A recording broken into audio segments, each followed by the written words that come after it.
mars. Madame, monsieur, bonjour. Il est 13h. C'est la journée internationale de la femme avec un thème. Cette année, la place des femmes dans le monde du travail qui est en pleine évolution. Aujourd'hui, dans Israel Inside, coup de projecteur sur les femmes israéliennes. Où en sont-elles sur la parité et sur les salaires? L'occasion de faire un bilan sur cette situation et des belles histoires au programme. Également, celle de Ruth, la veuve de Moshe Dayan. Elle vient de fêter ses 100 ans. Elle se rappelle avec beaucoup d'émotion de sa vie avec celui qui était le héros de la guerre des 6 jours. Et en seconde partie, on dédie ce grand angle à ces femmes qui ont décidé de défier les canons de la beauté imposés par la société, ronde, mûre ou en situation de handicap. Comment y parviennent-elles? La réponse en seconde partie de cette émission.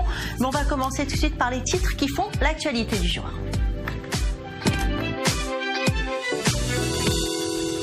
Donald Trump et la majorité républicaine se sont engagés à abroger l'Obamacare, la réforme emblématique de la couverture maladie par Barack Obama. Victor Lieberman est en visite à Washington où il rencontre son homologue américain au menu des discussions. Le conflit israélo-palestinien et le dossier du nucléaire iranien. Il a également rencontré le vice-président des États-Unis, Mike Pence. Celui-ci a réitéré l'engagement des États-Unis en faveur de la sécurité d'Israël. Lieberman a espéré que les États-Unis tiendront leurs promesses et qu'ils installeront leur ambassade à Jérusalem. Et le chef de la diplomatie britannique Boris Johnson est lui en visite en Israël.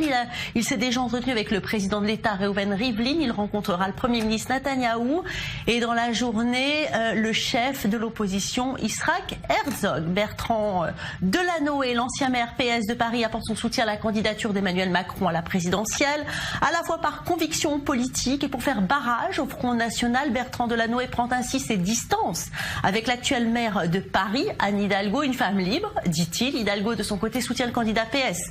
Benoît Hamon, son inimitié à l'écart de Macron est notoire. Ce n'est pas un candidat de gauche, a-t-elle affirmé mardi, jugeant son programme très proche de celui de François Fillon. C'est l'heure d'Israel Inside.